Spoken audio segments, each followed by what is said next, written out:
तो हाँ, जो हमारा आज लास्ट का क्लास है इस चैप्टर का इलेक्ट्रिसिटी का, तो लास्ट टॉपिक है practical application of heating effect of electric current. कल वाली क्लास में मैंने आपको बताया था कि heating effect of electric current का क्या मतलब है। ठीक है, जो बच्चा भूल रहा है मैं बता देता हूँ कि कभी भी आप किसी भी इलेक्ट्रिक सर्किट में जब करंट देते हो तो उस करंट का मोस्ट ऑफ द पार्ट तो जो है वो लाइट एनर्जी, साउंड एनर्जी को प्रोड्यूस करने में, यानी यूजेबल फॉर्म ऑफ एनर्जी को प्रोड्यूस करने में खर्च हो जाता है। लेकिन 5 से 10% जो है उसका हीट के तौर पे खराब होता है। लेकिन कभी कभी हमारे पास प्योर रेजिस्टिव सर्किट्स होते हैं। ठीक है, तो प्योर रेजिस्टिव में जब आप हीट देते हो तो उसका 90% से लेकर 95% तक वो करंट जो आपने दिया वो हीट को प्रोड्यूस करने में खर्च होता है। और जब हम करंट की मदद से हीट प्रोड्यूस करते हैं तो हम उसको heating effect of electric current कहते हैं। ठीक है, तो सबसे पहला एप्लीकेशन है ना कि जो क्या बोलते हैं आपका, देखो हीटिंग इफेक्ट कई जगह बहुत इंपॉर्टेंट होगा आपके लिए और कई जगह इंपॉर्टेंट नहीं होगा। ठीक है, तो पहला क्वेश्चन कुछ ऐसा ही है कि why heat is undesirable in some case of heating effect of electric current. कह रहा है कि कुछ केसेस में हीट अनडिजायरेबल क्यों है। ठीक है, इलेक्ट्रिक हीटिंग जो है वो अनडिजायरेबल क्यों है। तो इलेक्ट्रिक सर्किट्स में क्या होता है, जो अनअवॉइडेबल हीटिंग है, जिसे आप रोक नहीं सकते। जैसे टीवी चलाते हो, टीवी गर्म हो जाती है, आपको यही चाहोगे ना कि आपकी टीवी कभी गर्म ना हो, क्योंकि जब भी टीवी गर्म होगी और बहुत ज़्यादा गर्म हो जाएगी तो क्या हो सकता है, टीवी खराब हो सकती है, उसके कंपोनेंट की जो प्रॉपर्टीज़ है वो खराब हो सकती हैं, आल्टर हो सकती है, चेंज हो सकती हैं। तो वही लिखा है, the unavoidable heating can increase the temperature of the components. जो हीट अपने आप प्रोड्यूस हो रही है जो हमें नहीं चाहिए, वो क्या कर सकती है, कंपोनेंट के टेम्परेचर को इंक्रीज कर सकती है, जिसकी वजह से उन कंपोनेंट की प्रॉपर्टीज आल्टर हो जाएंगी, चेंज हो जाएंगी। और इससे क्या होगा, इससे उस डिवाइस की लाइफ कम हो जाएगी, इससे उस इलेक्ट्रिकल डिवाइस की लाइफ कम हो जाएगी। जैसे टीवी बहुत ज़्यादा गर्म हो जाए, बहुत ज़्यादा गर्म होती रहे, आप कंटिन्यूसली यूज़ करते जा रहे हो तो ख़राब होने लग जाएगी। जैसे मिक्सर में ही होता है ना, मिक्सी जो घर में होती है, आप उसको बहुत ज़्यादा देर तक गर्म करो तो फूक जाती है। ठीक है, तो अनडिजायरेबल होता है इसलिए। फिर why heating effect of electric current is desirable. Desirable क्यों है, यूजफुल कैसे है आपके लिए हीटिंग इफेक्ट। तो जो आपकी इलेक्ट्रिक लॉन्ड्री आयरन होती है ना, press, electric toaster, electric oven, electric cattle, electric heater, electric bulb, electric fuse, ये कुछ ऐसे डिवाइसेस हैं जो जूल्स लॉ ऑफ हीटिंग पे बेस्ड होते हैं और ये heating effect of electric current पे बहुत बढ़िया काम करते हैं। तो सबसे पहले बात आती है बल्ब की, इलेक्ट्रिक बल्ब। ठीक है, सबसे पहले बात आती है इलेक्ट्रिक बल्ब की। इलेक्ट्रिक बल्ब, तो जो आपका इलेक्ट्रिक बल्ब है ना, वो किस प्रिंसिपल पे काम करता है, तो बेटा वो जूल्स लॉ ऑफ हीटिंग पे काम करता है, आपको याद होना चाहिए। इसका प्रिंसिपल क्या है, जूल्स लॉ ऑफ हीटिंग। तो जूल्स कुछ ज़्यादा ही फैंसी सा लिखा हुआ है, कई बच्चे समझ ही नहीं पाएंगे भैया ने ये क्या लिखा है, तो दिस इज जूल्स। ठीक है, तो उसको मैं थोड़ा सा करेक्ट करके लिख देता हूँ जिस भाषा में आप समझ सकते हो। तो joules law of heating, the filament of the electric bulb have to retain as much of the heat generated as possible so that it gets very hot and emits light। ठीक है, देखो जो इलेक्ट्रिक बल्ब का filament होता है ना, वो इस तरीके से चूज किया जाता है कि वो ज़्यादा से ज़्यादा हीट को रिटेन कर सके, रोक सके। ठीक है, जितनी ज़्यादा से ज़्यादा हीट को वो रिटेन कर सकता है उतना बढ़िया फिलामेंट हमारे लिए होगा। क्यों, तो जितनी हीट ज़्यादा रोक लेगा उतनी जल्दी वो गर्म हो जाएगा और उतनी ज़्यादा लाइट एमिट करेगा, रोशनी फेंकेगा, और वो उतने हाई टेम्परेचर पे मेल्ट भी नहीं होना चाहिए। बल्ब का जो फिलामेंट है वो हाई टेम्परेचर पे मेल्ट भी नहीं होना चाहिए। तो इसीलिए, तो अब सवाल आता है कि फिलामेंट बना किसका है और क्यों। तो why tungsten is used as filament of the electric bulb. कह रहा है कि टंगस्टन को आप इलेक्ट्रिक बल्ब के फिलामेंट के तौर पे क्यों यूज करते हो। तो देखो, a strong metal such as tungsten. Tungsten हमारा एक बहुत ही स्ट्रॉन्ग मेटल है और उसका मेल्टिंग पॉइंट जो है बहुत ज़्यादा हाई है।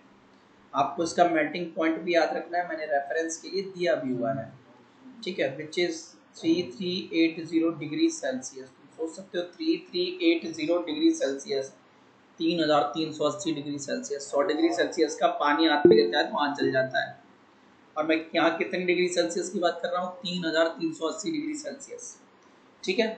तो टंगस्टन का मेल्टिंग पॉइंट बहुत ज़्यादा हाई है, 3380 डिग्री सेल्सियस, और साथ में टंगस्टन की रेजिस्टिविटी भी बहुत ज़्यादा हाई है। तो मेल्टिंग पॉइंट हाई होने की वजह से क्या होगा, टंगस्टन जल्दी मेल्ट नहीं करेगा, ठीक है, टंगस्टन जल्दी मेल्ट नहीं करेगा, और हाई रेजिस्टिविटी की वजह से टंगस्टन जो है ज़्यादा से ज़्यादा हीट प्रोड्यूस करेगा, ज़्यादा से ज़्यादा करंट को रोकेगा, तो ज़्यादा से ज़्यादा हीट को क्या करेगा, प्रोड्यूस करेगा, ठीक है। तो इस आंसर में थोड़ा सा मैं चेंज कर देता हूँ, है ना, and also has very high resistivity. तो यहाँ पे थोड़ा सा जो चेंज किया वो देखो क्या है, नहीं तो टीचर जो है ना हमारे पीछे ही पड़ जाते हैं कि हाई रेजिस्टिविटी से क्या होगा। तो देखो देखो देखो देखो बता रहे हैं हम आपको, यहाँ पे देखो, ध्यान से, आउट होगा तो पूछ लेना, ठीक है। देखो देखो, तो हाई रेजिस्टिविटी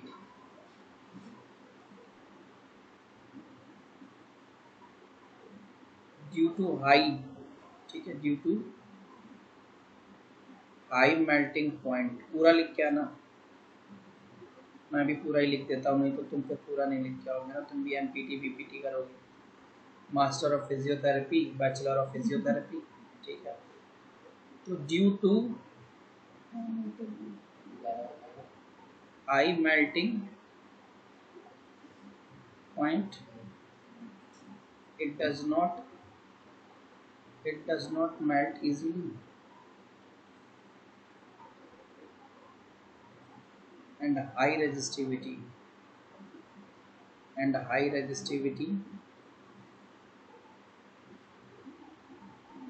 ठीक है, produces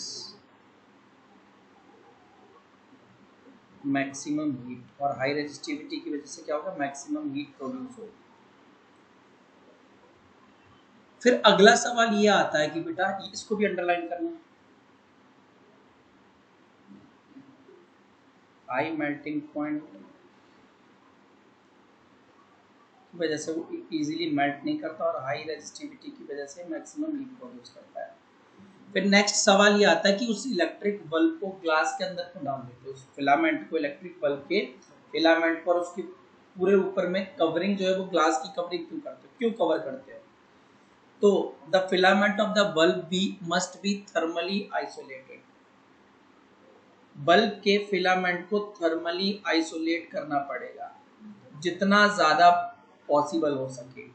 इसका मतलब ये है कि उसे ठंडी हवाओं से या एक्सट्रीम गर्म हवाओं से दूर रखना पड़ेगा, एक्सटर्नल एटमॉस्फेयर से दूर रखना पड़ेगा, ना वहाँ से ठंडी कोई टेम्परेचर में कोई चेंज नहीं आना चाहिए। थर्मली आइसोलेटेड का मतलब है ऐसी जगह रखना पड़ेगा जहाँ पे एक्सटर्नल हीट ना आए या फिर एक्सटर्नल ठंडी ना आए। तो ग्लास के अंदर बंद कर दिया, अब ना बाहर से कोई गर्म हवा या गर्म हीट उसको डिस्टर्ब भी नहीं करेगी, क्योंकि अब जो कुछ है ग्लास में हो रहा है, ठीक है। तो थर्मली आइसोलेट कर दिया है ग्लास में डालकर, ना ग्लास के अंदर बंद कर दिया। जैसे ग्लास एयर टाइट कंटेनर का काम करता ना, एयर को नहीं आने देता अंदर, वैसे यहाँ पे भी भाई है थर्मली आइसोलेटेड का मतलब कोई भी गर्म हवा ठंडी हवा ना बाहर जाएगी ना अंदर आएगी। जब ना बाहर जा रही है ना अंदर जा रही है तो क्या होगा, बल्ब इजीली जो है आराम से गर्म होता रहेगा, ठीक है, और ज़्यादा से ज़्यादा क्या करेगा, चमकेगा। So it is placed in glass, इसीलिए क्या करते हैं हम बल्ब को ग्लास में रख देते हैं थर्मली आइसोलेट करने के लिए, बाहर की हीट या बाहर की कोल्ड से अलग रखने के लिए, क्योंकि कांच में बंद कर दिया है ना बाहर की हवा उस तक पहुंचेगी नहीं। दूसरी चीज क्या है, अगर कांच में बंद नहीं करोगे फिलामेंट हिलता डुलता रहेगा हवा की वजह से, तो टूटने के चांसेस ज्यादा है ना। तो बंद कर दिया, वो किसी चीज से डिस्टर्ब नहीं हो रहा है। फिर फिलामेंट को जब कांच में बंद करते हैं ना, तो उसके साथ साथ क्या करते हैं, उस कांच में कुछ इनर्ट गैसेस डालते हैं। क्यों, तो क्वेश्चन है why inactive nitrogen and argon is filled in the glass of electric bulb, कि इलेक्ट्रिक बल्ब के ग्लास में नाइट्रोजन और आर्गन क्यों डाली जाती है। ठीक है, तो ये गैसेस हमारी केमिकली इनएक्टिव होती हैं और ये क्या करती हैं, prolong the life of filament, filament की जिंदगी को बढ़ा देती हैं, फिलामेंट को किसी और चीज़ से रिएक्ट नहीं करने देती हैं, क्योंकि खुद ये कैसी हैं, हाईली अनरिएक्टिव है, तो ये चारों तरफ उसके एक अनरिएक्टिव एटमॉस्फेयर बना देती हैं, तो फिलामेंट को अब कोई चीज़ मिल ही नहीं रही है जिससे वो रिएक्ट कर सके। ठीक है, अब फिलामेंट जो बिजली का करंट कंज्यूम करता है, जो पावर कंज्यूम करता है, उसका ज़्यादातर पार्ट जो है हीट के तौर पे नज़र आता है। ठीक है, most of the power consumed by the filament appears as heat, heat के तौर पे नज़र आता है। सिर्फ थोड़ा सा ही पार्ट उसका लाइट की फॉर्म में रेडिएट होता है, जिसे आप देखते हो फिलामेंट का मोस्ट ऑफ द पार्ट, जो तुम करंट दे रहे हो ना, उसको पावर दे रहे हो फिलामेंट को, बल्ब को, उस पावर का ज़्यादातर पार्ट जो है वो किस में चला जाता है, हीट के तौर पे। सिर्फ थोड़ा सा ही पार्ट जो है, जो पावर दे रहे हो उसका थोड़ा सा पार्ट ही क्या करता है, लाइट को रेडिएट करता है, लाइट को रेडिएट करता है। तो सारे क्वेश्चंस पेपर के लिए बहुत इंपॉर्टेंट है, so I would request you to kindly go through that. ठीक है, अब आगे चलते हैं next, heating effect of electric current का यूज। ठीक है, या एप्लीकेशन। तो ये है हमारा इलेक्ट्रिकल फ्यूज। ठीक है, इलेक्ट्रिकल फ्यूज तो बहुत पहले सुना करते थे, फ्यूज उड़ गया है, सुनते थे ना, फ्यूज उड़ गया है। तो फ्यूज उड़ गया का है क्या मतलब है, वो हम स्टार्ट करने वाले हैं। व्हाट डज फ्यूज उड़ गया मीन। ठीक है, तो देखो भैया, पहले जमाने में ना एमसीबी नहीं होती थी। ठीक है, तो ये चीज जो आपको डायग्राम में दिख रही है बेटा, ये कहलाती है हमारी, ये जो पूरी चीज दिख रही है इसे क्या कहते हैं, इलेक्ट्रिक फ्यूज। ये है हमारा इलेक्ट्रिक फ्यूज। इसमें तुम्हें पतला सा वायर अगर यहाँ पे दिख रहा है, ये हमारा फ्यूज वायर कहलाता है। ये क्या होता है बेटा, फ्यूज वायर होता है। ठीक है, ये चीज क्लियर है, स्ट्रक्चर पता चल गया आपको, है ना। ये जो बाहर दिख रहा है ना तुमको, ये पोर्सिलीन होता है, चीनी मिट्टी जिसे कहते हैं, जिससे कप बनते हैं। तो जिसके अंदर ये फ्यूज वायर लगा हुआ है उसे बोलते हैं पोर्सिलीन। वो मटेरियल क्या है, पोर्सिलीन। पोर्सिलीन चीनी मिट्टी बोलते हैं, उससे ना करंट वरंट नहीं फ्लो करता, लगता नहीं है। ठीक है, तो काम कैसे करता है वो समझो, है ना। तो ये वाला जो चीज है हमारा, ये जो मैंने बना के दिया है, दिस रेड कलर का जो स्ट्रक्चर है, ये हमारा फ्यूज वायर कहलाता है। ठीक है, ये हमारा क्या कहलाता है, फ्यूज वायर। तो अभी ये जो फ्यूज है ना, ये जो फ्यूज का डायग्राम मैंने बनाया, ये बिना उड़ा हुआ फ्यूज है। अभी इस फ्यूज का फ्यूज नहीं उड़ा है। ठीक है, ये जो पहला वाला डायग्राम बनाया है, इस फ्यूज का भी फ्यूज नहीं उड़ा है। दूसरे वाले फ्यूज का फ्यूज कैसे उड़ेगा वो बताऊंगा। तो पहले वाले में आप देख रहे हो, मान लो ये हमारा एंड एक्स है और ये हमारा एंड वाई है। तो एक्स से वाई वायर कंटिन्यूअसली जुड़ा हुआ है ना, एक्स से वाई जो हमारा वायर कंटिन्यूअसली क्या है, जुड़ा हुआ है। ठीक है, तो अगर बिल्कुल कंटिन्यूअसली जुड़ा है, यानी कि अभी फ्यूज काम कर रहा है, अभी ये मेल्ट नहीं हुआ है। तो देखो, सबसे पहले पूछेगा आपसे कि प्रिंसिपल क्या होता है इलेक्ट्रिक फ्यूज का। आपको एज इट इज, जैसे ना नोट्स में लिखाया गया बेटा, वैसे ही याद करना है और वैसे ही समझना है। तो प्रिंसिपल जो है इलेक्ट्रिक फ्यूज का है, जूल्स लॉ ऑफ हीटिंग। क्या है, Joule's law of heating. Construction बनता कैसे है, तो electric fuse consist of a piece of wire made up of a metal और एन अलॉय। तो वो बीच में जो तुम्हें वायर दिखा रहा था ना बच्चों, ये वाला, ये ये तुम्हें मतलब पीतल जैसा दिख रहा है ये। ठीक है, या तो ये किसी मेटल का हो सकता है या फिर ये अलॉय भी हो सकता है। इस वायर को फ्यूज वायर कहते हैं। इस डायग्राम में जहाँ रेड रेड दिखा रहा था वो, ठीक है, समझ में आ गई बात। तो वो एक वायर होता है, या तो वो अलॉय का हो सकता है वायर, या फिर मेटल का हो सकता है। एक एप्रोप्रिएट मेल्टिंग पॉइंट का, एक फिक्स मेल्टिंग पॉइंट का, बेसिकली लो मेल्टिंग पॉइंट। ठीक है, यहाँ पे मेल्टिंग पॉइंट जो लेते हैं वो लो मेल्टिंग पॉइंट लेते हैं, इसके पीछे रीजन भी बताऊंगा। जैसे एल्यूमिनियम ले सकते हैं, कॉपर, आयरन, लेड, इन सब के फ्यूज वायर बनाए जाते हैं। लो मेल्टिंग के पीछे I will tell you the reason. तो देखो, वर्किंग काम कैसे करता है फ्यूज, तो if a current larger than the specified value flows through the circuit, ठीक है, जब सर्किट से एक स्पेसिफाइड वैल्यू से ज्यादा करंट फ्लो करने लगता है तो ये फ्यूज वायर का टेम्परेचर बढ़ने लगता है, ठीक है। फ्यूज वायर का मेल्टिंग पॉइंट फिक्स होता है और कम मेल्टिंग पॉइंट का होता है ये फ्यूज वायर। तो जब इस सर्किट के अंदर से तुम्हारे, ठीक है, ये रहा सर्किट इधर देखो, कि तुम्हारे घर में देखो ना फ्यूज वायर से करंट घर में घुसता है, ठीक है, जो आज एमसीबी है ना, जहाँ से करंट घर में आ रहा है, पहले वो फ्यूज फ्यूज होता था। तो फ्यूज से जब एक पर्टिकुलर लिमिट से ज्यादा करंट अंदर जाने लगता है, मतलब जो तुम्हारे घर में जितना फ्यूज का लिमिट है उससे ज्यादा करंट खींचता है, तो ये फ्यूज का वायर, जो फ्यूज वायर है उसका टेम्परेचर बढ़ता है। फ्यूज वायर का क्या होता है, टेम्परेचर बढ़ता है, बढ़ता जाता है बढ़ता जाता है, ये फ्यूज वायर इंतजार करता रहता है, बढ़ने दो बढ़ने दो, और जैसे ही ये फ्यूज वायर अपने मेल्टिंग पॉइंट पे पहुंचता है, ठीक है बेटा, जैसे ही ये फ्यूज वायर अपने मेल्टिंग पॉइंट पे पहुंचता है ये मेल्ट कर जाता है, और जैसे ही वायर मेल्ट करेगा, ठीक है, जैसे ही वायर मेल्ट कर गया तो कुछ ऐसा दिखेगा, बीच में गैप आ गया, बीच में क्या आ गया, गैप, तो ये हमारा फ्यूज फ्यूज उड़ गया है, ठीक है। इस फ्यूज का सेकंड पॉइंट में ये फ्यूज उड़ चुका है, क्यों, क्योंकि बीच से वायर टूट चुका है ना। तो अब बिजली घर की कट जाती है, और जो बहुत ज्यादा बिजली खींच रहे थे आप लोग, या जो ओवरलोडिंग, शॉर्ट सर्किट, जिस भी वजह से तुम्हारे घर में ज्यादा करंट खींचा है, वो क्या होने लगता है, बंद, क्योंकि फ्यूज वायर टूटते ही घर में करंट की सप्लाई बंद। फिर तुम जाते हो चेक करने, ठीक है, तो the fuse wire is usually encased in a cartridge of porcelain or similar material with metal ends। कह रहा है कि इस फ्यूज वायर को ना पोर्सलिन, ये दिख रहा है ना आपको, जिसके अंदर ये चीनी मिट्टी जो है, कप वाला मटेरियल, कप वाला मटेरियल से पोर्सलिन कहते हैं, इसके अंदर एनकेस करके बंद करके देते हैं, इसके अंदर बंद करके देते हैं। खुला हाथ में पकड़ोगे तो फिर पकड़ ही लेगा ये आपको।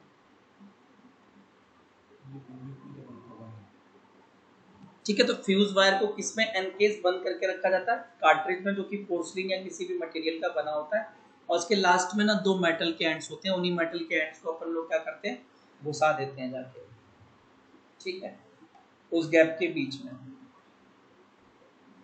ऐसे करके ये बीच में गैप है ना, तो यहाँ पे जाके ये इसके पीछे ना मेल्टिंग दो मेटल एंड होंगे, और सॉरी क्या खुल गया ये भी, वो जो दो मेटल एंड्स थे उन्हीं से वायर कनेक्ट है, फ्यूज वायर, उन्हीं से फ्यूज वायर हमारा कनेक्ट है, ठीक है।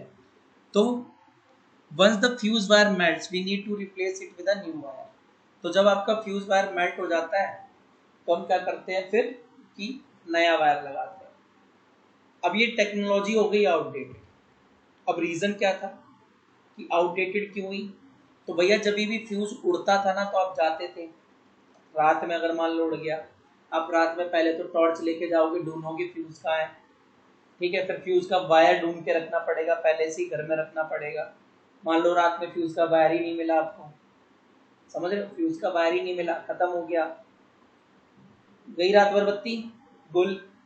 दूसरा क्या रीजन हो सकता, दूसरा क्या दिक्कत हो सकती है कि भाई तुम गए, बरसात का मौसम था और बरसात के मौसम में फ्यूज उड़ गया, तुमने गीले हाथ जाके लगा के बोर्ड में लगाए और खोले, तुम तो गए थे फ्यूज जोड़ने और तुम्हारा जिंदगी का फ्यूज उड़ गया।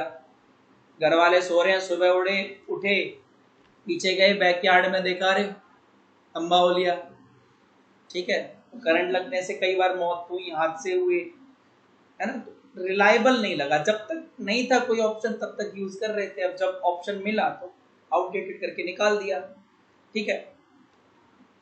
तो why a fuse is connected in series, बहुत प्यारा क्वेश्चन, फ्यूज को सीरीज में क्यों कनेक्ट करते हैं, तो हमें पता है सीरीज में अगर एक भी कंपोनेंट काम करना बंद कर देता है तो सारे कंपोनेंट काम करना बंद कर देते हैं। फ्यूज लगाया ही इसलिए जाता है कि हमारे घर में शॉर्ट सर्किट ना हो, हमारा कोई डिवाइस खराब ना हो जाए शॉर्ट सर्किट की वजह से, किसी को करंट ना लग जाए। तो एक भी कंपोनेंट अगर बाई चांस ओवरलोडिंग करता है तो फ्यूज उड़ जाएगा और सारे कंपोनेंट को बचा लेगा, घर में आग भी नहीं लगेगी, ठीक है। तो ये फ्यूज इसीलिए क्या बोलते हैं, सीरीज में कनेक्ट किया जाता है, क्योंकि सीरीज में सारे कंपोनेंट में से एक भी काम करना बंद करेगा तो सारे काम करना बंद कर देंगे। एडवांटेज क्या है फ्यूज वायर का? तो it protect circuits and appliances by stopping the flow of any unduly high current. Fuse करता क्या है? तो फ्यूज ये करता है कि आपके सर्किट को प्रोटेक्ट करता है। आपके घर में जो अप्लायंसेस हैं, आपकी टीवी, आपका फ्रिज, आपका एसी, आपका वॉशिंग मशीन, है ना, घर में जो भी चीज़ें महंगी महंगी सस्ती सस्ती, उनको जो है शॉर्ट सर्किट से बचाता है। कैसे? जैसे ही फ्यूज टूट जाता है तो फालतू का करंट घर में नहीं घुसता, एक्स्ट्रा करंट।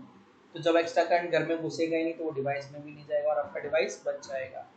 इसके अलावा ये आपकी बिल्डिंग को आग से भी बचाता है कि भैया टीवी किसी चीज़ में आग लग गई और उस आग से फिर तुम्हारे घर की कोई दूसरी चीज़ चलेगी और फिर धीरे धीरे बिल्डिंग में आग लग जाएगी। ठीक है, तो इस चक्कर में भैया ये हमारे लिए फ्यूज बहुत एडवांटेजेस वाली चीज़ है। तो जो तुम्हारे घर में फ्यूज आते हैं ना, डोमेस्टिक फ्यूज, उनकी रेटिंग होती है, हर फ्यूज की अपनी वैल्यू होती है। कोई फ्यूज 1 एम्पियर का होता है, ठीक है, कोई फ्यूज 1 एम्पियर का होता है, कोई 2 का, कोई 3 का, कोई 5 का, कोई 10 ओम का, कोई 32 ओम का।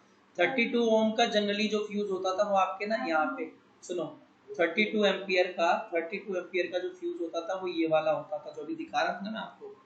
जस्ट अ मिनट, ये तो एमसीबी आ गई बेटा, अभी जस्ट आपको ये वाला, ये जनरली 32 एम्पियर 16 एम्पियर के ऐसे होते थे। ठीक है, ये हमारे 32 या 16 एम्पियर के फ्यूज हुआ करते थे। क्लियर? बड़ी पावर के। फिर ऐसे ही ना हमारे पास छोटे छोटे फ्यूज भी थे, मैं तुम्हें दिखा रहा हूँ सारे फ्यूजेस, ठीक है, तो बहुत गौर से समझना। जब ये भी हमारा फ्यूज है, आपने देखा होगा कहाँ यूज होता है? बाइक, बाइक में ऐसा ही लगता है ना, ठीक है, बाइक को चालू करने के लिए। अब ऐसे बहुत सारे फ्यूज हैं, I will show you just a minute.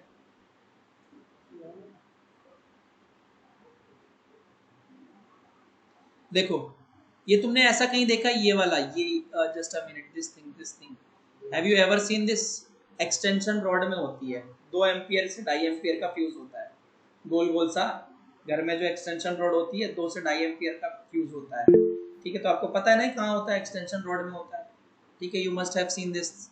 चलो, इसके बाद ये चीज भी आपने कहीं ना कहीं देखी होगी, ट्रैक्टर ट्रैक्टर में लगी होगी, 200 एम्पियर का फ्यूज है ये, 200 एम्पियर का ट्रैक्टर ट्रैक्टर में लगा होता है ये।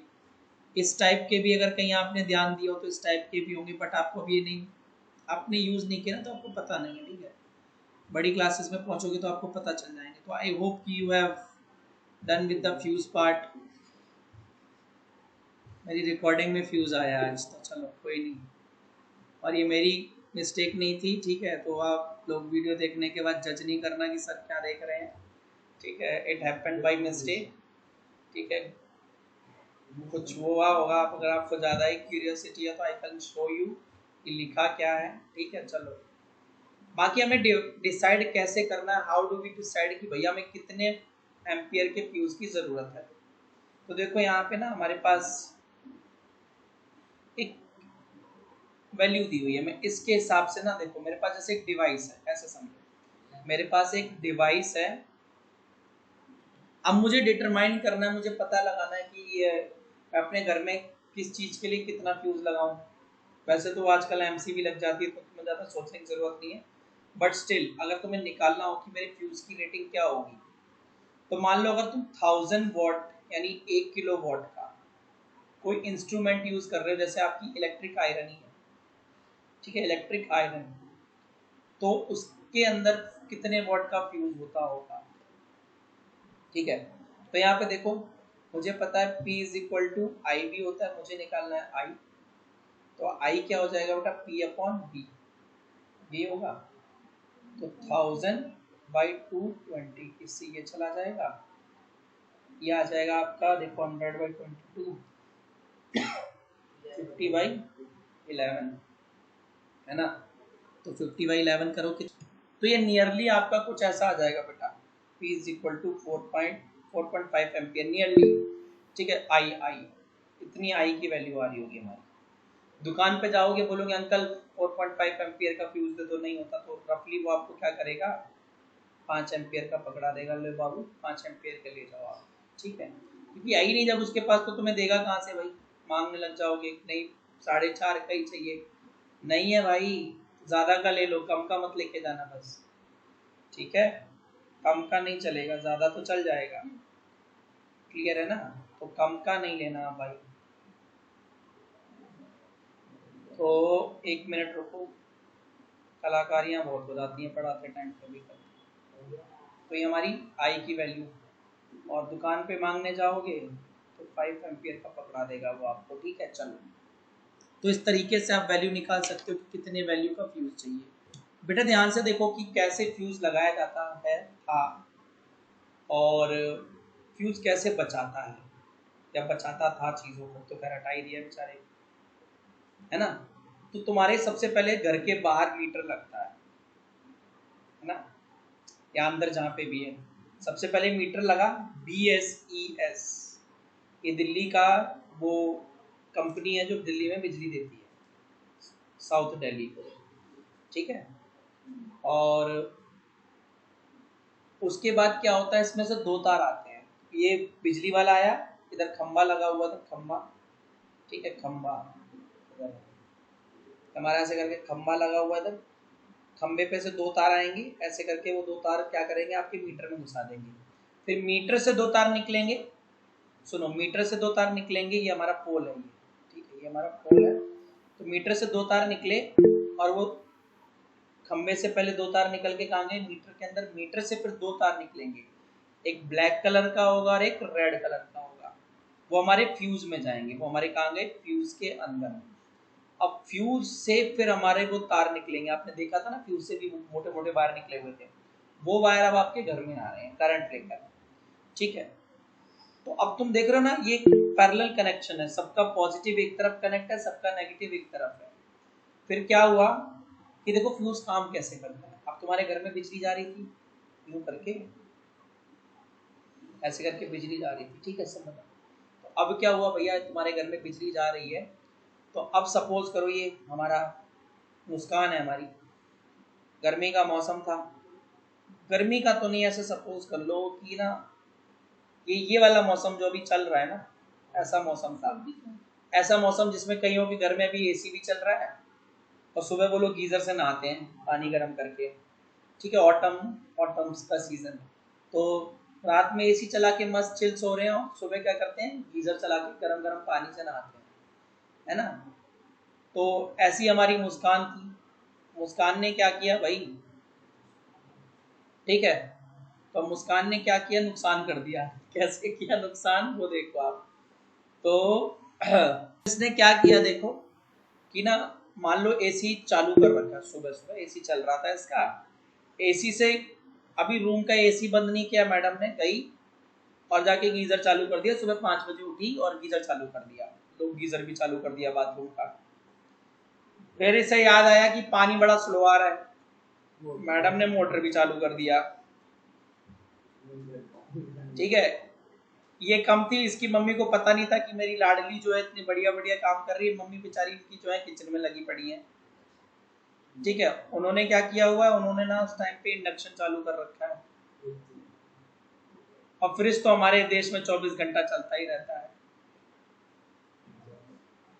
ये फ्यूज ने पहले ही बोल दिया था, बाबू देखो ना, मैं 64 एम्पियर से ज्यादा करंट दे नहीं पाऊंगा, 64 एम्पियर की रीडिंग लेकर बैठा हुआ था, ठीक है, कोई बात नहीं।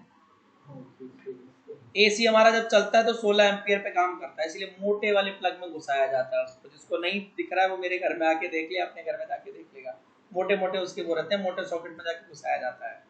फिर गीजर, गीजर का भी ऐसा ही, आप अपने घर में जाना, गीजर के भी मोटे सॉकेट होते हैं 16 एम्पियर, मोटर का भी सेम हाल होता है 16 एम्पियर, इंडक्शन का भैया 10 एम्पियर, ठीक है, इंडक्शन का मिनिमम 10 एम्पियर बता रहा हूँ, ऐसी फ्रिज का भी 10 एम्पियर, ठीक है।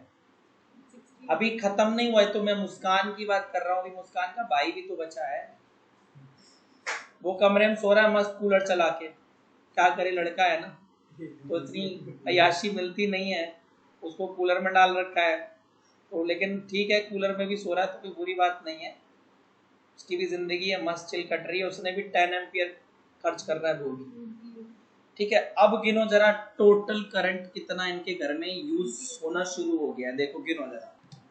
तो ये टोटल करंट जो इनके घर में इस्तेमाल हो रहा है वो 78 एम्पियर, फ्यूज की बेचारे की जो लिमिट है 64 एम्पियर की है। अब फ्यूज से ज़्यादा, फ्यूज की लिमिट से ज़्यादा हमारी जो मैडम है मुस्कान, वो क्या कर रही है, करंट खींच रही है। फ्यूज थोड़ी देर तो इंतजार करता है कि मुस्कान सुधर जाए, मुस्कान सुधरने का नाम नहीं ले रही, एक भी डिवाइस बंद नहीं कर रही भाई है, बाथरूम में भाग गई और दुनियादारी छोड़ चुकी है अभी ये। तो अब जो है ये फ्यूज बेचारा धीरे धीरे धीरे धीरे गर्म हो रहा, गर्म होते ही टूट गया, बीच से उड़ गया फ्यूज, घर में सन्नाटा बिल्कुल। ठीक है, अब जैसे ही सन्नाटा हुआ ना, फ्यूज उड़ गया, तो कम से कम इनकी AC, cooler, geyser, motor, induction, fridge सब बच गया, घर भी बच गया आग लगने से। ठीक है, तो ऐसे काम करता है आपका फ्यूज। नाउ पावर, पावर क्या है, the rate of doing work, the rate of doing work. ये आपने क्लास 9th में पढ़ा होगा, पावर इज इक्वल टू होता है W/T या E/T भी होता था, आपने पढ़ा है ना, E/T भी होता था, या फिर जो है हमारा, ठीक है, power is equal to W/T होता था, और power is equal to E/T भी होता था, क्योंकि एनर्जी और वर्क एक ही चीज है, आपको पता ही है, ऐसा यूनिट सेम है, मतलब भी ऑलमोस्ट सेम है। तो इलेक्ट्रिक पावर क्या होता है, the rate of consumption of electrical energy. Power का मतलब तो है रेट ऑफ डूइंग वर्क, लेकिन इलेक्ट्रिक पावर का मतलब क्या है, the rate of consumption of electric energy. Formula P is equal to I, भी पीछे पढ़ के आए थे, या फिर P is equal to I square R. ऐसा यूनिट की बात करें पावर की, तो यह है वॉट। पावर की ऐसा यूनिट क्या है बेटा, watt. Now they will ask you to define 1 watt, कहेगा 1 वॉट को डिफाइन करो। Though you have studied this thing in class 9th but not from the aspect of electricity, electricity के हिसाब से नहीं पढ़ा था, वो आपने वर्क और एनर्जी के हिसाब से पढ़ा था। तो इलेक्ट्रिसिटी के हिसाब से आपको वॉट की डेफिनेशन आनी चाहिए। तो 1 वॉट क्या है, it is the power consumed bye a device. ठीक है, power consumed that carries 1 ampere of current. एक ऐसा डिवाइस जिसके अंदर से 1 एम्पियर करंट जा रहा है और उसको हम 1 वोल्ट पे ऑपरेट कर रहे हैं, और उसको हम कितने वोल्ट पे ऑपरेट कर रहे हैं, 1 वोल्ट पे। तो वो जो पावर कंज्यूम कर रहा है वो कितनी है, वो 1 वॉट है। तो अगर मैं इसको डिराइव करूं तो 1 वॉट इज इक्वल टू क्या हो जाएगा, 1 एम्पियर इंटू 1 वोल्ट। तो 1 W is equal to 1 A into 1 V। ठीक है, तो 1 W इज इक्वल टू क्या होगा, 1 VA। 1 W is equal to क्या होगा, 1 VA। नहीं समझ आ रहा है तो देखो भैया, हम उसको करके दिखा देते हैं, आपको क्या टेंशन ले रहे हो। तो देखो यहाँ फॉर्मूला याद रखना, P is equal to I, भी वो ऑरेंज वाला है ना। तो मुझे 1 वॉट डिफाइन करना है ना, तो देखो बेटा 1 वॉट इज इक्वल टू क्या हो जाएगा, 1 एम्पियर इंटू 1 वोल्ट, यानी 1 W is equal to 1 A into 1 A into 1 B लिखना था, just a minute.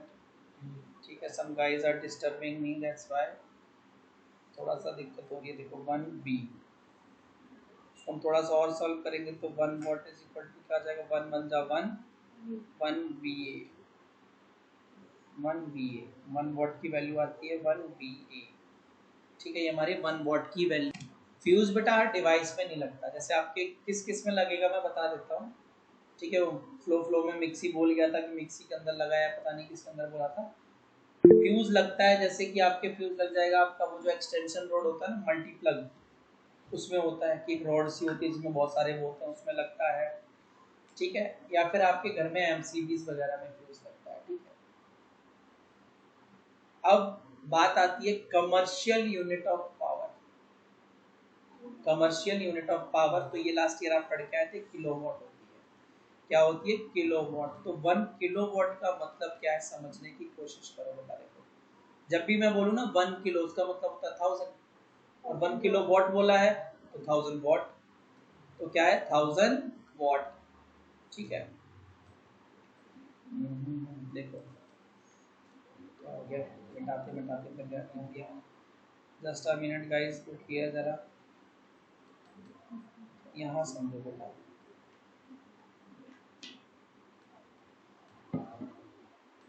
One one one one one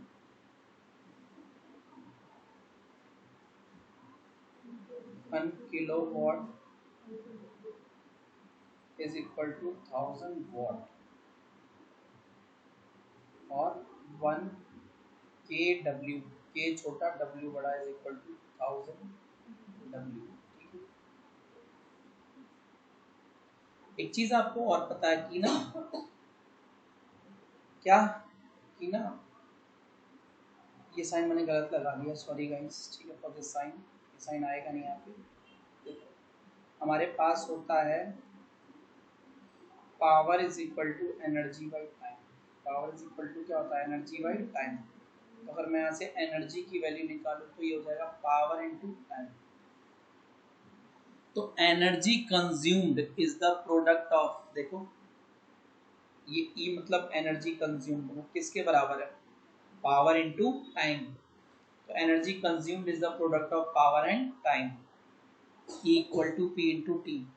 तो SI unit of commercial energy, commercial energy की SI unit क्या है, किलोवाट आवर। कैसे निकाली, देखो भैया किलोवाट आवर कैसे निकाली समझो जरा, ठीक है। किलोवाट कैसे निकाली, तो देखो E इक्वल टू क्या था हमारा, P इंटू टी था ना बच्चों। E इक्वल टू क्या था, P इंटू टी। हाँ, तो E इज इक्वल टू क्या है, P इंटू टी। तो देखो अगर मैं एसआई यूनिट ऑफ एनर्जी निकालूं, एसआई यूनिट ऑफ एनर्जी, ठीक है, इलेक्ट्रिकल एनर्जी, तो पावर, पावर की एसआई यूनिट थी बेटा मेरी वॉट, ठीक है, क्या थी, वॉट, किलोवाट ले लो, है ना। स्मॉलर यूनिट तो अगर मैं बात करूं तो वॉट इनटू सेकंड होगी, क्या होगी, वॉट इनटू सेकंड। ऐसा यूनिट नहीं, यूनिट बोल दो यहाँ पे, यूनिट ऑफ एनर्जी किलोवाट, ठीक है, पावर किलोवाट इनटू बड़ी यूनिट बता रहा हूँ आर, क्योंकि देखो सेकंड में और वॉट में कि मैंने एक सेकंड में 4 वॉट एनर्जी खत्म कर दी, सेकंड सेकंड का कौन हिसाब लगता है, कोई नहीं रखता ना। तो एक लार्जर यूनिट यूज करते हैं, टाइम की एक लार्जर यूनिट करते हैं आर, और ऐसे ही कोई भी वॉट में डील नहीं करता, बड़े बड़े किलोवाट में यूज करते हैं, ठीक है। तो अगर हम ऐसा यूनिट निकालें तो वो क्या आ जाती है एनर्जी की, के डब्ल्यू इंटू एच। तो ऐसा unit of electrical energy is kilowatt hour, के डब्ल्यू एच, जिसे आप लोग यूनिट कहते हो ना, मेरा 300 यूनिट का बिल आया। किलोवाट आर को हम लोग सिंपल सी भाषा में क्या बोलते हैं, यूनिट, कि मेरा 300 यूनिट का बिल आया, ठीक है, समझ में आ गई बात। तो 300 यूनिट बोले तो 300 किलोवाट आवर, 300 kWh, है ना। अब इस kWh को बेटा चेंज करना है एनर्जी वाले फॉर्म में, जूल्स में अगर चेंज करना हो, ठीक है, किसमें चेंज करना हो, जूल्स में। तो समझो चेंज कैसे होगा जूल्स में, है ना। तो just a minute, give me a minute, ये लिखा हुआ था, मैं मिटा रहा हूँ। तो देखो यहाँ देखो मेरे पास है 1 kilowatt hour is equal to, इसका क्या मतलब है, 1 किलोवाट इंटू 1 आवर, यही है। अब देखो 1 किलोवाट का मतलब होता है 1000 वाट, 1000 वाट, और आर में अगर मैं आर को सेकंड में करूं तो 3600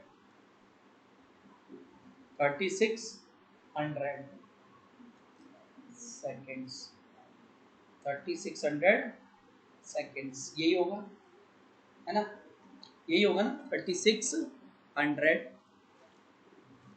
अब इसको जरा तुम चेंज कर दो, तो ये आ जाएगा 3.6 इंटू 1 2 3 4 5 6, 10 की पावर 6 वॉट, वॉट सेकेंड, ये आ जाएगा डब्ल्यूएस। पर एक चीज तुम्हें पता है, वॉट, जो वॉट होता था ना तुम्हारा, कौन, वॉट, वो जूल पर सेकंड होता था, अगर आपको याद हो तो। पावर, ये क्या है, पावर इज इक्वल टू क्या होता था, वर्क अपॉन टाइम। तो पावर की यूनिट वॉट होती थी, वर्क की जूल होती थी, इसकी क्या होती थी सेकंड। तो मैं इसे लिखूंगा 3.6 इंटू 10⁶ और वॉट, वॉट यानी डब्ल्यू, ठीक है, यानी कि ये डब्ल्यू मतलब वर्क है यहाँ पे, ठीक है। तो हमारा वॉट यानी वॉट इज इक्वल टू क्या होता है, जूल पर सेकंड, ये होता है ना what is equal two joule पर सेकंड। तो बस इस वॉट की जगह लिख दिया जूल अपॉन सेकंड इनटू फिर से सेकंड। तो सेकंड से सेकंड कैंसिल हो गया, हमारा क्या आया, हमारा आया कि 1 kilo watt hour is equal to 3.6 into 10⁶ joules. ये कन्वर्जन भी कभी 2 नंबर में आ सकता है, ठीक है, कन्वर्जन भी कभी कभार 2 नंबर में आ सकता है। अब हम चलते हैं हमारे एग्जाम्पल 11.12 की तरफ, ठीक है। 12 पॉइंट था पुरानी बुक के हिसाब से, नई बुक के हिसाब से 11.12 है। समझो जरा 11.12 को समझते हैं अपन, यहाँ पे ध्यान से देखो, ठीक है। 11.12 V, V is equal to क्या है 220, क्वेश्चन में दिया है an electric bulb is connected to a 220 volt generator. Bulb को किससे कनेक्ट किया है, 220 वोल्ट जनरेटर से। जो भी वोल्ट में दिया हो ना वो V की वैल्यू होती है। किसकी वैल्यू होती है बेटा, V की। तो V की वैल्यू 220 वोल्ट दी है। द करंट इज 0.50 एम्पियर, और करंट कितना हमारा 0.50 एम्पियर, यानी I की वैल्यू 0.5 एम्पियर। 0.5 को 1/2 एम्पियर भी लिख सकते हो। तो कह रहा है कि what is the power of the bulb, bulb की पावर क्या होगी। तो बेटा देखो हमें पता है ना P इज इक्वल टू क्या होता है I V, equal to I V. अब बच्चों को इक्वल टू का साइन में गड़बड़ लगेगा, मेरे को ना ये थोड़ा सा मिटा देना चाहिए, छोटी छोटी चीजें मैं गलत करूंगा तो तुम मुझसे गलत सीख के जाओगे। तो P is equal to I V, I हमारा 1/2 और V है 220, तो P is equal to 1110 watt. तो उस बल्ब की पावर कितनी है 1110 वॉट। एग्जाम्पल 11.13 पढ़ो जरा ध्यान से। देखो एग्जाम्पल 11.3 क्या कहता है हमसे, an electric refrigerator rated 400 what. P1 मान लो रेफ्रिजरेटर की 400 वॉट दिया है, ऑपरेट्स 8 आवर पर डे, इसको चलाते हैं रोज 8 घंटा, ठीक। What is the cost of energy to operate it for 30 days. कह रहा है इसको अगर 30 दिन चलाना हो और 1 किलोवाट आवर की, आगे ये भी बोला है, कॉस्ट ऑफ 1 किलोवाट आवर, एक यूनिट का जो कीमत है वो ₹3 है। तो अगर इसको 30 डेज तक चलाना है तो कितना बिल आएगा समझो। तो बेटा देखो जब भी हमें ना ये घर की बिजली से डील करना होता है, घर की बिजली से, जैसे हीटर चला रहे हैं, गीजर चला रहे हैं ना, और फिर ये बिल निकालना पड़ता है बिजली का बिल, तो ये वॉट में नहीं है। जो तुम्हें P1 दिया है ना, P1 वो वॉट में नहीं करना, उसके नीचे 1000 लगाकर किलो वॉट में चेंज करना होता है। बड़ी यूनिट से डील करना पड़ेगा, क्योंकि वॉट छोटे छोटे सेकंड्स के हिसाब से वॉट लिया जाता है, लेकिन जब हम घंटों के दिनों की बात करेंगे तो हम सेकंड में ना डील करके इसमें किलो वॉट में डील करेंगे। तो देखो अभी आ जाएगा तुम्हारा 4/10 किलो वॉट, ठीक है, पावर, ये इसकी पावर है ना। तो एक दिन में ये कितनी एनर्जी कंज्यूम करेगा, तो मुझे पता है एनर्जी इज इक्वल टू होता है पावर इनटू टाइम। तो एक दिन में कितनी एनर्जी कंज्यूम करेगा, तो 4/10 इंटू 8, तो ये आ जाएगा बेटा 32/10, 3.2 किलो वॉट आवर एक दिन में energy used in a day, energy used in a day. एक दिन में कितना बिल बिठाएगा 3.2 किलो वॉट, 3.2 यूनिट्स कह लो, इतनी बिजली खा जाएगा, ठीक है। हमें तो 30 दिन की निकालनी है, तो energy used in 30 days, 30 days, तो तो 30 इंटू 3.2, ठीक है, 30 इंटू 3.2 करना है बेटा हमें यहाँ पे। देखो 30 इंटू 3.2 करेंगे 96 किलो वॉट आवर 30 डेज में। तो अब एनर्जी यूज्ड, अब बिल निकालना, ठीक है। तो cost of 1 kWh, 1 kilowatt our की कॉस्ट क्या है बेटा, ₹3। तो कॉस्ट ऑफ 96 kWh क्या होगा, ₹3 into 96, ₹288 bill, electricity bill. I hope सभी को समझ में आ गया होगा, निकालना सीखो, ठीक है। कभी खाली टाइम में मैं तुम्हें और प्रैक्टिस करवा दूंगा। चलो फिर हमारे कुछ इन टेक्स्ट क्वेश्चन आते हैं, let's focus on them.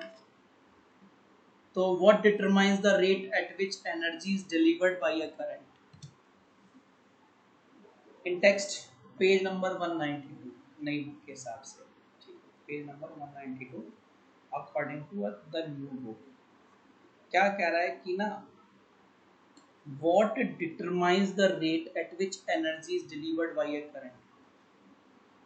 Correct, कि जब क्या बोलते हैं करंट के द्वारा एनर्जी को डिलीवर किया जाता है तो उसका रेट किससे देते हैं, rate of change of energy is power, ठीक है। तो power determines the rate at which energy is delivered by a current, ठीक है। चेंज ऑफ एनर्जी के रेट को, रेट ऑफ एनर्जी को किससे डिनोट करते हैं, पावर से। अब क्वेश्चन नंबर 2 और देख लो, उसके बाद आप लोग फ्री हो सकते हैं। तो 2 की कैलकुलेशंस जो कर रखी हैं ऑलरेडी वो मैं मिटा देता हूँ और आपको बाकी चीज़ें जो है थ्योरी वाली वो और चीज़ें समझा देता हूँ, फिर मैं आपको करके दिखाऊंगा, डोंट वरी यहाँ पे, ठीक है। तो क्या बोला है an electric motor takes 5 ampere, current कितना 5 एम्पियर, आई की वैल्यू 5 है, from a 220 volt line, V की value 220 V. Determine the power of the motor and the energy consumed in 2 hour। Time दिया है 2 hour, टाइम कितना दिया है 2 hour। तो मुझे पावर भी निकालनी है यानी P, ठीक है, पावर बोले तो P निकालना है मुझे, P, और एनर्जी कंज्यूम्ड यानी E निकालना है। तो देखो पावर कैसे निकलेगा, मतलब we know that P is equal to IV, ठीक है। तो I कितना है आपका 5 इंटू 220, तो 1100 वॉट ये पावर है। लेकिन अब इस 1100 वॉट का को 2 घंटे ऑपरेट करना है, ये वॉट में नहीं रहेगी, किलोवाट में हो जाएगी। किलोवाट में चेंज करने के लिए 1000 से डिवाइड करते हैं, तो ये तुम्हारा आ जाएगा बेटा 1.1 kW। और इसको कितने घंटे चलाना है, 2 घंटे चलाना है टाइम। तो एनर्जी कंज्यूम्ड निकालनी है जो कि पावर इनटू टाइम होता है। तो 1.1 इंटू 2.2 किलोवाट आवर या फिर यूनिट। तो ऐसे समझो इस क्वेश्चन को, जब तुम 5 एम्पियर करंट देकर 220 वोल्टेज की लाइन पे एक मोटर को 2 घंटे चलाओगे तो कितना बिल खाएगा, तो वो 2.2 यूनिट्स बिजली कंज्यूम करेगा, इलेक्ट्रिसिटी कंज्यूम करेगा, ठीक है। आई होप आपको ये चीजें समझ आ गई होंगी, ठीक है। तो that's all for today's class, मिलते हैं आपसे एक नई क्लास में नए चैप्टर के। Till then bye bye, take care.